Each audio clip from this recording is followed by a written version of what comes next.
Well, Katie Porter, who is the frontrunner for the Democratic nomination to be the next governor of California, really stepped in it in an interview she did with a local affiliate out in California. And it is ugly. And unfortunately for Porter, it looks to me like a pattern of behavior, a pattern of bad behavior rather than just a one-off. All right, so here's the situation.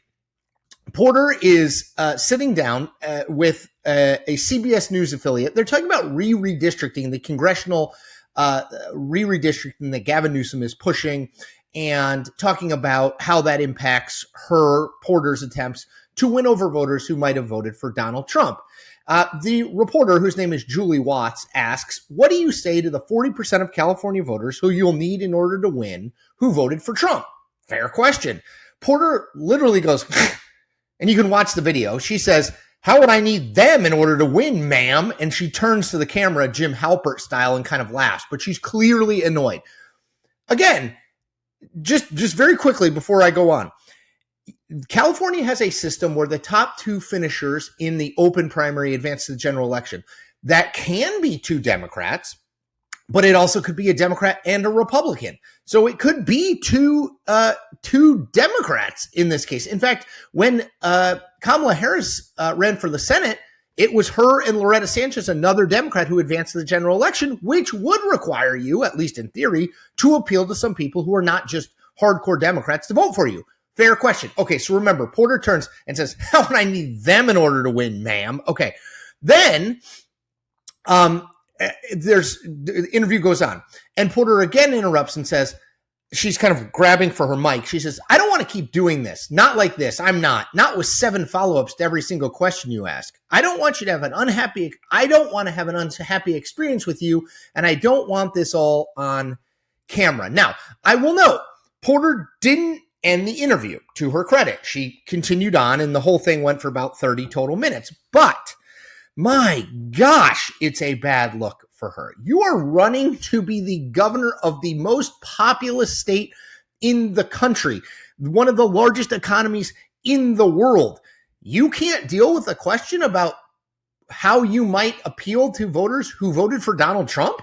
That seems to me odd. Now, I will note, as I said, this appears to be a pattern of bad behavior. I will point out, in 2023, Politico wrote a piece called Katie Porter and the Bad Boss Problem. This was in conjunction with her announcing her bid to run for the Senate, for Dianne Feinstein's Senate seat. She eventually went and lost that primary to Adam Schiff, but she did run. And in December, so this was in 2022, text messages surfaced on a site called Dear White Staffers, which is a Twitter and Instagram account that had anonymous first-person accounts of interactions on Capitol Hill. Text messages surfaced in which Porter she accused a staffer of giving her COVID. And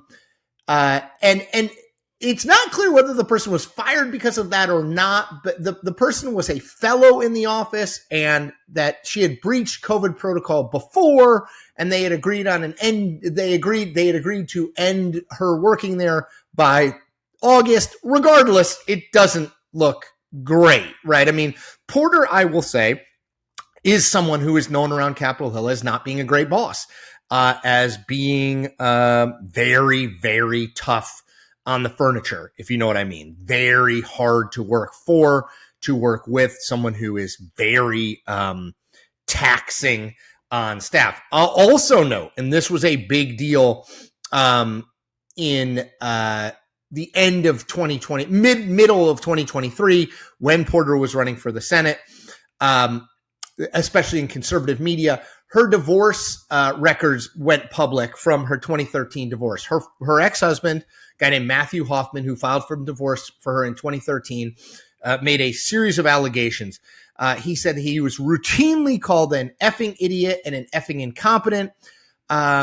She would not let me have a cell phone because she said, you're too effing dumb to operate it.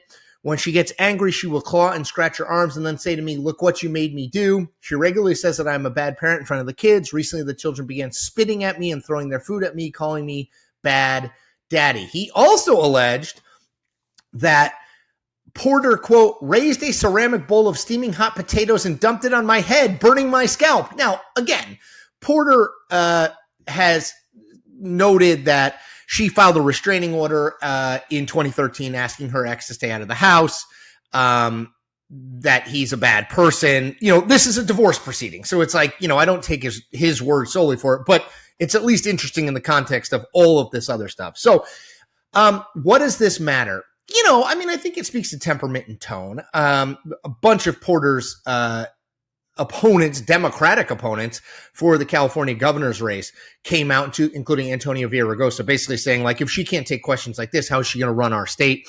There'll be more of that. She's going to have to say something by way, I hope, of apology to the reporter, because the reporter didn't do anything wrong. Again, the questions the reporter was asking are totally fair questions about how do you appeal to people who didn't vote for you or voted for Donald Trump. Fair question.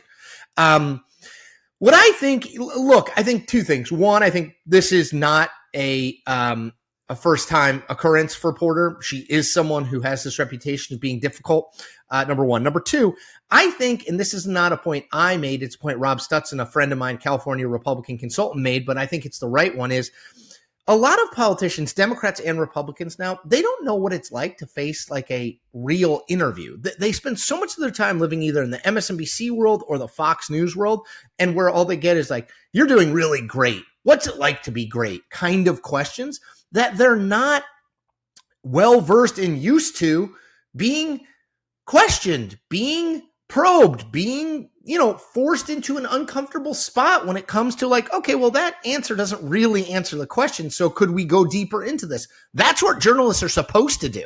You're not a facilitator you're not their PR person, right? You're holding them to account, right? That's the job.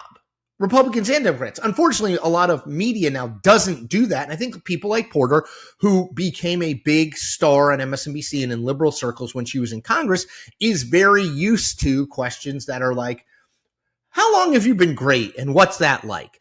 And that's not what being in office should be. It should be a willingness to answer hard questions. So I don't think she drops out of the race because of this. I mean, I'd be surprised. But I do think it reveals character. And if you are unable to take some criticism, offer thoughtful commentary back without saying like, I'm going to end this interview and I all these follow-up questions. Yeah, that's what reporters do. They ask questions. If you don't want to answer the questions, don't do the interview, which again, if you can't do the interview, I'm not sure you should be the governor of California. All right, that's it for me. As always, one thing I ask of you, if you want free content like this every single day, hit that subscribe button for me. It will really help as I continue to grow my following as an independent news creator. Thanks and take good care.